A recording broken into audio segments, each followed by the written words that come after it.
Hello बच्चों, आपका स्वागत है हमारे चैनल स्टडी विद प्रेम में। और आज के इस वीडियो में हम क्लास 9th इंग्लिश के चैप्टर नंबर 7 जो आपके मोमेंट्स बुक का है और इसका नाम है द लास्ट लीफ। और इस वीडियो में इसके सारे ऑब्जेक्टिव क्वेश्चन को देखने वाले हैं। आप लोग इस वीडियो को लास्ट तक जरूर देखिएगा। चलिए क्वेश्चन नंबर 1 को स्टार्ट करते हैं। यहाँ पर क्वेश्चन नंबर 1 है, who is the author of the last leaf. तो ये जो स्टोरी है द लास्ट लीफ, इसके ऑथर कौन है? तो इसके ऑथर हैं भाई ओ हेनरी। क्या नाम है उनका? O Henry. क्लियर है। आगे question number 2, where does the story take place. तो ये जो स्टोरी है ये कहाँ पर घटित होती है? तो ये घटित होती है in the artist colony of Greenwich village. कहाँ पर? ग्रीनविच विलेज के कलाकारों की कॉलोनी में ये कहानी घटित होती है। ठीक है। आगे क्वेश्चन नंबर 3, क्वेश्चन नंबर 3 है, who were the two young artist living together. तो कौन से ऐसे दो युवा कलाकार हैं जो एक साथ रहते थे?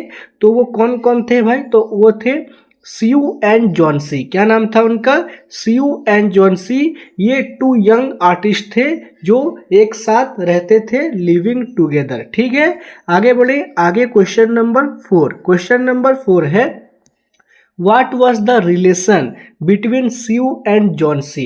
तो जो सीयू एंड जॉनसी है उनके बीच क्या संबंध था भाई? तो वो जो है फ्रेंड्स एंड रूममेट्स थे, मतलब दोस्त और रूममेट थे। एक ही रूम में वे लोग साथ में मिलजुल कर रहते थे। ठीक है। क्वेश्चन नंबर जो 4 है इसका राइट आंसर हो जाएगा ऑप्शन नंबर बी। आगे क्वेश्चन नंबर 5, क्वेश्चन नंबर 5 है, व्हाट हैपेंड टू जॉनसी। तो जॉनसी जो है उसके साथ क्या हुआ था? तो जॉनसी के साथ हुआ था, सी सफर्ड फ्रॉम निमोनिया। मतलब जो जॉनसी है वो निमोनिया से पीड़ित थी, उसे निमोनिया नाम का रोग हो गया था। ठीक है। क्वेश्चन नंबर 5 क्लियर है। आगे question number 6, what season was it when Johnsy feel ill. मतलब कौन सा मौसम था जब जॉनसी बीमार पड़ी थी? तो जब जॉनसी बीमार पड़ी थी तब मौसम था विंटर, यानी कि तब सर्दियों का दिन था। ठीक। आगे क्वेश्चन नंबर 7, क्वेश्चन नंबर 7 है, what was Johnsy full name in the story.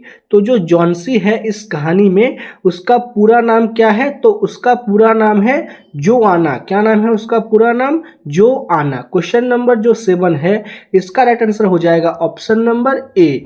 आगे क्वेश्चन नंबर 8, क्वेश्चन नंबर 8 है, why did Johnsy lose hope to live. तो जो जॉनसी है वो जीने की उम्मीद क्यों खो देती है? इसके पीछे क्या कारण था? तो कारण था, she thought she would die when the last ivy leaf fell. मतलब वह सोचती है कि जब वो उस पेड़ में रखा हुआ, उस पेड़ में लटका हुआ आखिरी आईवी का पत्ता गिरेगा तब वो मर जाएगी। इसलिए जॉनसी जो है अपने जीने की उम्मीद उस पत्ते से लगाई हुई होती है और वो मानती थी कि अगर वो आईवी पेड़ का पत्ता गिरेगा और मैं उसी समय मर जाऊंगी। ठीक है। क्वेश्चन नंबर 8 क्लियर है। आगे क्वेश्चन नंबर 9, क्वेश्चन नंबर 9 है, what kind of plant could Johnsy see from her window. तो कि कौन से, मतलब जो जॉनसी है वो अपनी खिड़की से किस तरह के पौधे को देख सकती थी? तो वो अपने खिड़की से जो है एन आईवी क्रीपर, यानी एक आईवी का जो लता होता है, आईवी ट्री का लता होता है, उसकी लता को वो वहां से अपने विंडो से देख सकती थी। ठीक है। क्वेश्चन नंबर 9 क्लियर है। आगे क्वेश्चन नंबर 10, क्वेश्चन नंबर 10 है, what did Johnsy keep counting. तो जो जॉनसी है वो क्या गिन रही थी? जॉनसी लगातार कीप काउंटिंग यानी लगातार क्या गिन रही थी?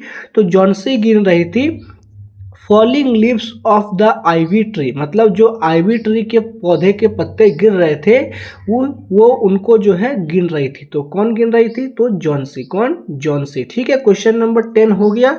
आगे क्वेश्चन नंबर 11, क्वेश्चन नंबर 11 है, who was the old painter in the story. तो जो ओल्ड पेंटर है वो इस स्टोरी में कौन है भाई? तो वो है बेहरमन। कौन है? बेहरमन जो है वो इस कहानी में एक बूढ़ा चित्रकार था। ठीक है। क्वेश्चन नंबर 11 हो गया। आगे क्वेश्चन नंबर 12। क्वेश्चन नंबर 12 है हाउ ओल्ड वाज बेहरमन। तो जो बेहरमन है उसका उम्र कितना था? तो बेहरमन का उम्र था 60 ईयर्स, यानी कि बेहरमन 60 वर्ष का था। ठीक, आगे क्वेश्चन नंबर 13। क्वेश्चन नंबर 13 है what was Behrman life long dream. तो जो बेहरमन था उसका जीवन का क्या सपना था, उसका ड्रीम क्या था? तो उसका ड्रीम था टू पेंट ए मास्टरपीस, यानी कि वो एक उत्कृष्ट कृति पेंट करना चाहता था, यानी कि एक ऐसा पेंटिंग वो बनाना चाहता था जो आगे चलकर समाज के लिए एक मास्टरपीस के रूप में जाना जाना चाहिए। ठीक है, क्वेश्चन नंबर 13 क्लियर है। आगे क्वेश्चन नंबर 14। क्वेश्चन नंबर 14 है why was Behrman considered unsuccessful. तो जो बेहरमन है वो अपने आप को असफल क्यों मान रहा था? तो वो मान रहा था सी नेवर सोल्ड एनी पेंटिंग, मतलब वो जो है आज तक एक भी पेंटिंग को नहीं बेच सका है, इसलिए वो अपने आप को एक अनसक्सेसफुल यानी असफल पेंटर मानता था। ठीक है, आगे बढ़े। आगे क्वेश्चन नंबर 15। क्वेश्चन नंबर 15 है who took care of Johnsy during her illness. तो जब जॉन्सी बीमार हुई थी तो उस दौरान उसकी देखभाल कौन कर रही थी? तो जॉन्सी के साथ कौन रहती थी? जॉन्सी के साथ रहती थी सू। तो जॉन्सी का देखभाल कौन कर रहा था? तो सू ही कर रही थी। ठीक है, क्वेश्चन नंबर 15 क्लियर है। इसका राइट आंसर हो जाएगा ऑप्शन नंबर बी, सू। आगे क्वेश्चन नंबर 16। क्वेश्चन नंबर 16 है what did the doctor say about Johnsy recovery. तो जो डॉक्टर है वो जॉन्सी के ठीक होने के बारे में क्या कहता है भाई?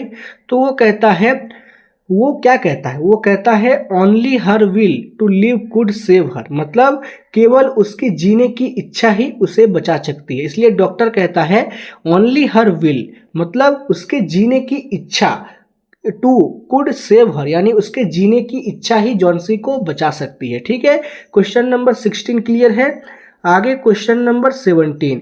क्वेश्चन नंबर 17 है what did Sue tell Johnsy to make her hopeful. तो जो सीयू है वो जॉन्सी को जीने के आश्वासन बनाने के बारे में क्या बताती है? तो वो बताती है कि that the last leaf would never fall. Johnsy को बताती है सू कि वो जो आखिरी पत्ता है वो कभी नहीं गिरेगा, मतलब वो जो आइवी ट्री का आखिरी पत्ता है वो कभी भी नहीं गिरेगा। ठीक है, क्वेश्चन नंबर 17 हो गया। आगे क्वेश्चन नंबर 18। क्वेश्चन नंबर 18 है what was happening outside during the night. तो जो रात के दौरान बाहर क्या हो रहा था, मतलब जिस रात जॉन्सी सो रही थी उस रात बाहर में रात में क्या हो रहा था? तो बाहर में हेवी रेन एंड विंड, यानी कि बहुत तेज बारिश और हवा चल रहा था। ठीक है, क्लियर है 18 नंबर। आगे क्वेश्चन नंबर 19। क्वेश्चन नंबर 19 है what did Johnsy expect to see the next morning. तो जब रात में बहुत ज़्यादा बारिश और आंधी आती है तो जॉन्सी सुबह क्या एक्सेप्ट करती है? जॉन्सी एक्सेप्ट करती है no leaves left on the ivy, मतलब जो आइवी का प्लांट था उसमें जॉन्सी एक्सेप्ट कर रही थी कि रात में जैसे जैसे मौसम बदला है उस प्रकार उस आइवी ट्री में एक भी पत्ते नहीं बचे होंगे। ठीक है, आगे बढ़े। Question number 20। क्वेश्चन नंबर 20 है what surprised Johnsy in the morning. तो जॉन्सी को जो है अगली सुबह कौन सी चीज हैरान कर देती है? तो जॉन्सी को हैरान कर देती है the last leaf was still there, यानी कि जो आखिरी पत्ता वो सोच रही थी कि गिर जाएगी वो आखिरी पत्ता अभी भी उस पौधे पर ही था। ठीक है, उस लता पर वो पौधा आइवी का पौधा आखिरी तक भी बचा हुआ था। आगे बढ़े। आगे क्वेश्चन नंबर 21। क्वेश्चन नंबर 21 है What did Johnsy realize after seeing the last leaf still there. तो जो जॉन्सी है वो पत्ते को अभी वहाँ देखकर कैसा एहसास करती है?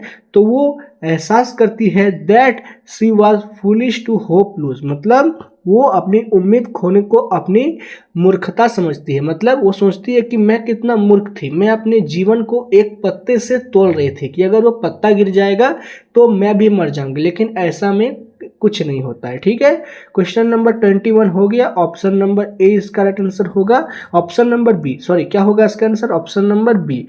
आगे क्वेश्चन नंबर 22। क्वेश्चन नंबर 22 है what happen to Behrman after that night. तो जब उस रात बहुत ज़्यादा आंधी और ठंड पानी बरस रहा था, उस रात में बेहरमन के साथ क्या होता है, तो he feel ill and died of pneumonia. मतलब वो उस रात बीमार पड़ जाता है और निमोनिया के कारण वो मर जाता है। यहाँ पर कहानी में बात हो रहा था जॉन्सी के मरने का, लेकिन मर कौन जाता है, मर जाता है वो बेहरमन, और उसी रात को बीमार भी हो जाता है और उसी रात को वो मर भी जाता है। और इसके मरने के पीछे क्या कारण है वो हम लोग आगे जानेंगे। यहाँ तक क्लियर है। Question number 22। आगे क्वेश्चन नंबर 23। क्वेश्चन नंबर 23 है, What was Behrman doing on the stormy night. तो जो बेहरमन है वो जिस रात में बहुत ज़्यादा आंधी तूफान आता है, उस रात बेहरमन क्या कर रहा था। तो उस रात Behrman painting his masterpiece the last leaf on the wall. मतलब वो अपनी उत्कृष्ट कृति यानी कि मास्टरपीस को पेंट कर रहा था। मास्टरपीस का क्या नाम था, मास्टरपीस का नाम था the last leaf on the wall. ठीक है। क्वेश्चन नंबर 23 क्लियर है। हम लोग जान चुके हैं कि वो बेहरमन क्यों मरा था।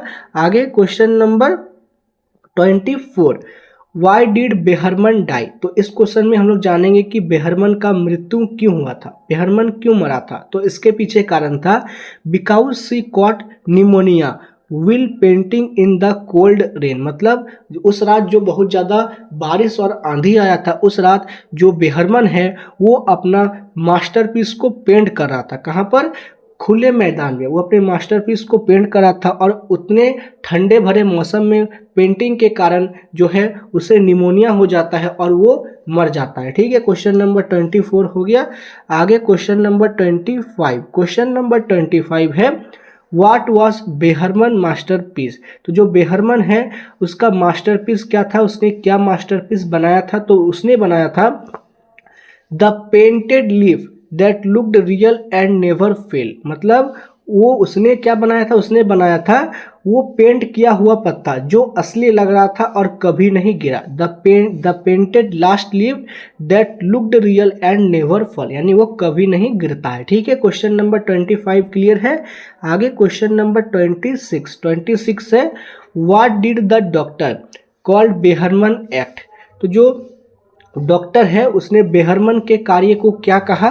तो डॉक्टर बेहरमन के कार्य को ग्रेट एंड सेल्फनेस कहता है, यानी कि वो उसके कार्य को महान और निस्वार्थ भाव से बताता है, दर्शाता है। ठीक है। क्वेश्चन नंबर 26 क्लियर है।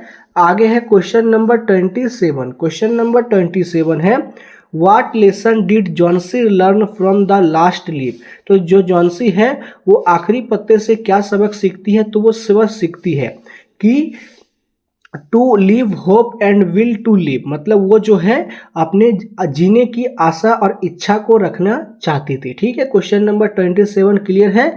आगे है क्वेश्चन नंबर 28 का क्वेश्चन है, what message does the last leaf Conway. तो ये जो स्टोरी है द लास्ट लीफ, ये स्टोरी हमें कौन सा मैसेज देती है।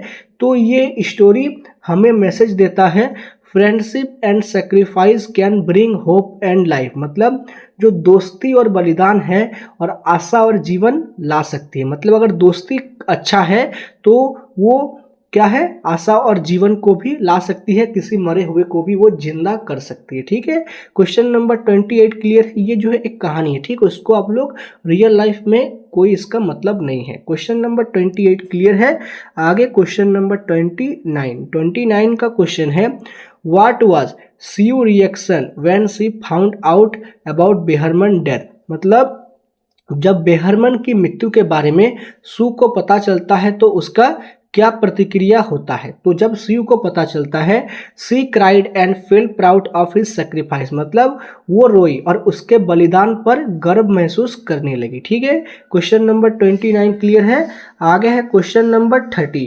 क्वेश्चन नंबर 30 है, what symbolize hope and life in the story. तो ये जो स्टोरी है, ये कहानी है, इस कहानी में आशा और जीवन का क्या प्रतीक है। तो इसमें आशा और जीवन का प्रतीक है द लास्ट पेंटेड लीफ, यानी वो आखिरी पेंट किया हुआ पत्ता। ठीक है, क्वेश्चन नंबर 30 क्लियर है। और इसी क्वेश्चन के साथ हम लोगों ने इस चैप्टर के जितने सारे इंपॉर्टेंट ऑब्जेक्टिव क्वेश्चन थे उन सभी को देख और अच्छे तरह से समझ लिया है। अगर आपको वीडियो पसंद आए तो आप लोग इस वीडियो को लाइक कीजिए, हमारे चैनल को सब्सक्राइब कीजिए। मिलते हैं आपके साथ किसी नेक्स्ट वीडियो में। जय हिंद, जय भारत।